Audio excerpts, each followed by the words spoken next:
getting ready for an archery elk hunt. Well, elk, deer, bear, and it's going to be a couple weeks stint. I'm going with a couple buddies of mine, and so we were looking at making keto snacks. So I've got a bunch of ground elk, and the reason I chose ground is normally, I like muscle jerky better, but the reason I chose ground is because with keto you need a little bit of fat, and elk is a very lean meat. So I've got a 90-10 mix right here. So what I'm going to do is I'm going to open this up, and then we'll add the seasonings and everything, and I'll walk you through how I'm going to make this jerky. Alright, so I have my ground meat. This is 8 pounds, and basically I have a mixture here. This is cayenne pepper. I want a little bit of heat to it. And this is a mix of a family recipe. And actually, once I get everything dialed in with FDA, all that kind of stuff, I'm actually going to sell these as packages. Haven't completely landed on a name yet, but stuff is freaking outstanding. Probably some of the best jerky I've ever had, and my summer sausage is phenomenal. Definitely the best summer sausage I've ever had. So anyway, go ahead and dump whatever your seasoning is in there. And this is set up for 8 pounds. And the cayenne. And then what you're going to do is, this is the dirty part, this is the fun part if you want to get your kids involved. Basically just reach in and start mixing it up.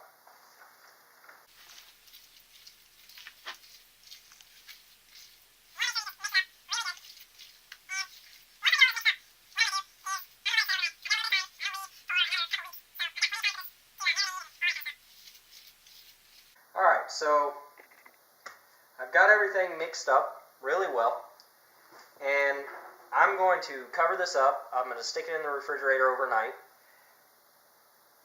After I stick it in the refrigerator again, I'm going to squeeze it out into perfect little strips with that jerky gun, and then I'll cut it into whatever lengths and I'll put it in the dehydrator.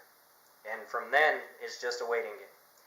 So, stay tuned, and I'll be back tomorrow. Alright, so I'm back. I have let this meat marinate for overnight. So, we'll take this off, and what we're going to do is, I've got the Lim jerky cannon. And basically what we're going to do is we're going to stuff all that meat into this jerky cannon, and then what I found works best, rather than trying to put it on the little trays, is squeezing it out onto a regular tray, and it just seems to work better for me, and I'll show you why here in just a little bit. So, first things first, we'll assemble the jerky cannon. It comes with all kinds of stuff in there, and contrary to popular belief, I actually have used this before, so.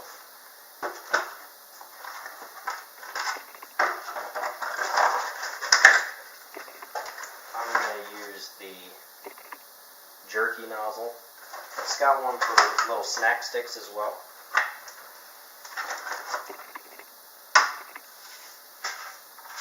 I pre-washed this before the video, so don't worry about that.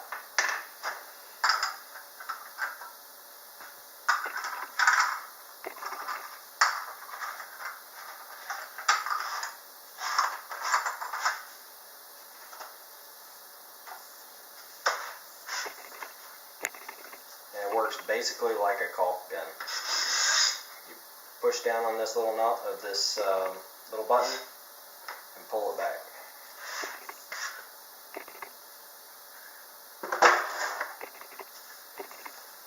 And then all you do, get a handful, start stuffing it in.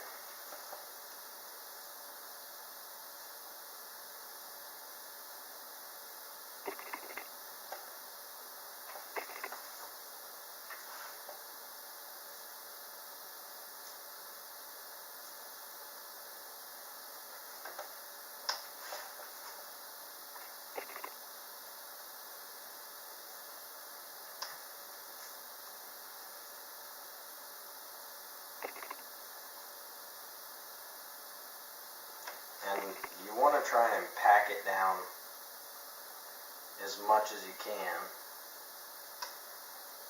to eliminate any air from squeezing out when you go to extrude it out into little strips. But otherwise, this is basically all that you do. Very simple process.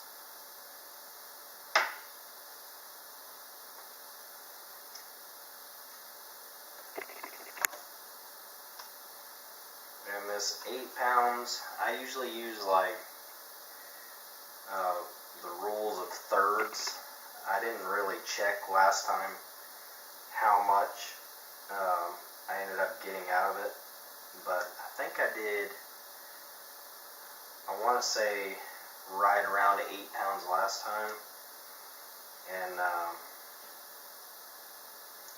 want to say I ended up with somewhere around like 15 2-ounce packages, because I separated it out in packages so that I could do a daily ration or a snack time ration.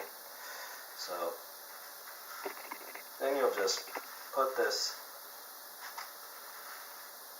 back on there, maybe. Get a little back pressure.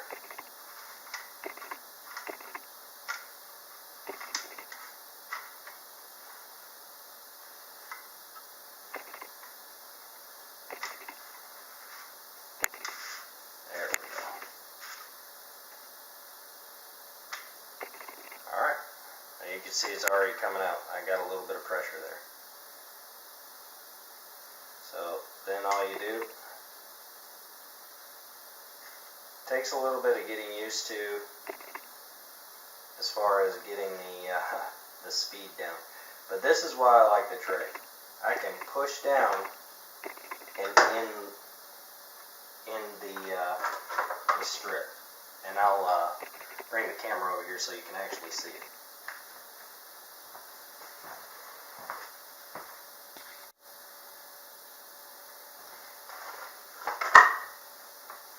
Alright, so basically what I'm doing,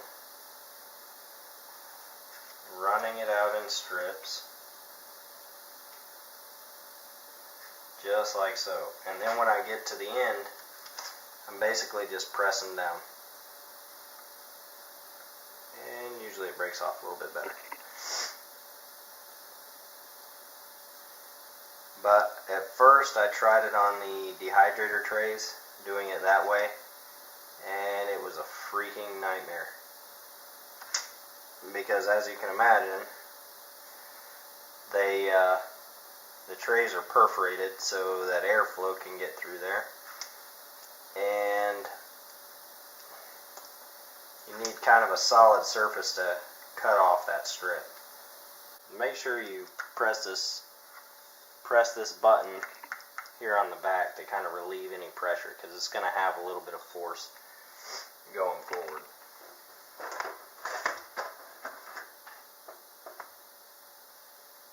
Actually, I'll set this off to the side.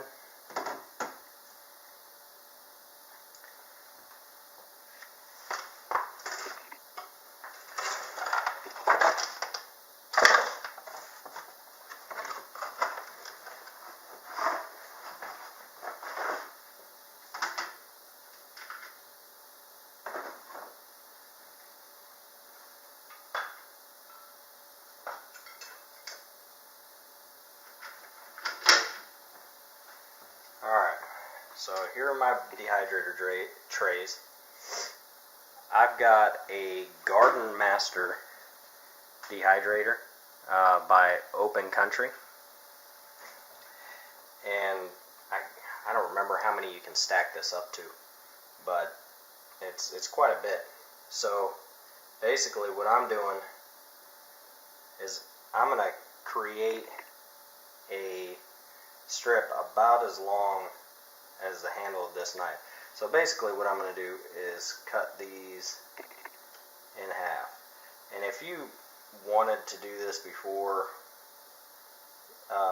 basically stop it before, you could. I just kind of do this so I don't lose my groove when I'm doing the squeezing.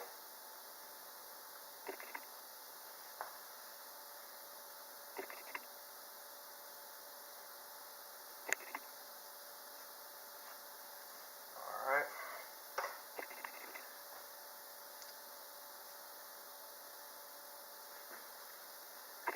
And you'll just put it on your trays.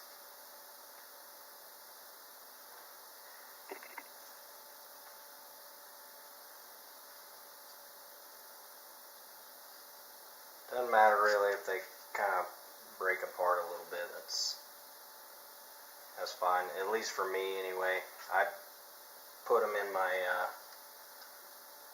I put them in individual vacuum sealed bags so that I can measure it out at about 2 ounces per serve or per bag. Probably what I'll do is I'll break a couple of these apart and put them here in the centers, since I made some of them a little bit longer than I should have.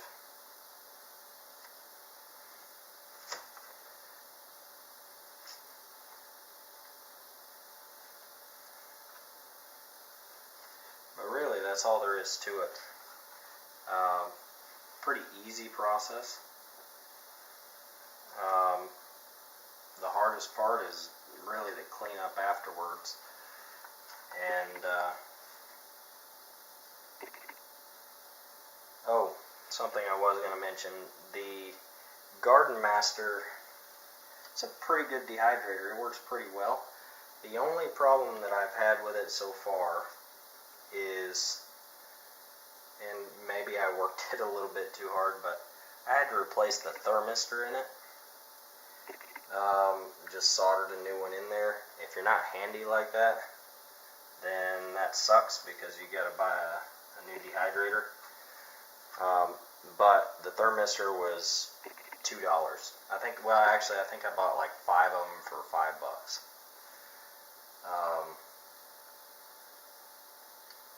I'm a technician for a local manufacturing company as my regular job, so I know how to do that kind of stuff. Lucky me. And then, as you can see, about this tray right here did it did over 1 full tray there. So what we'll do is repeat and just keep going till you've gone through all of your meat or all of your dehydrator trays. What I do is I actually turn the thermostat to about 145, and it seems to work a little bit faster. I don't want to go too hot because I've got a meeting later today and I want to make sure that I don't overdo it. I want some of the fats and stuff like that to remain in it for keto purposes. So, and I don't want it to be like shoe leather. So anyway, I'll be back as soon as all this is done and show you the finished product. Alright, so jerky's done, and it's freaking delicious.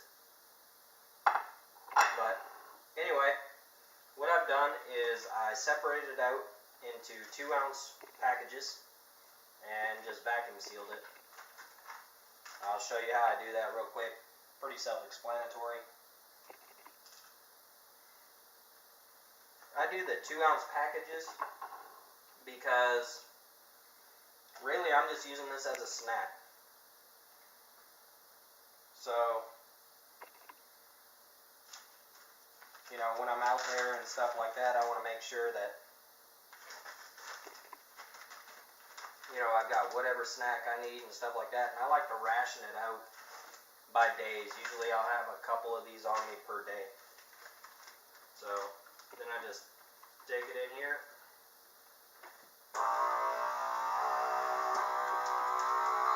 Vacuum seal it.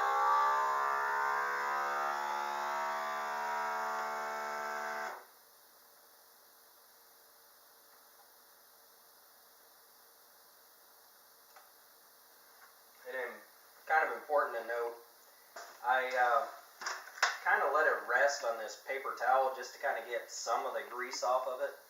I kind of made the mistake last time of not doing that and had a little bit of congealed fat inside here. You might have a little bit, but it's not a big deal to me.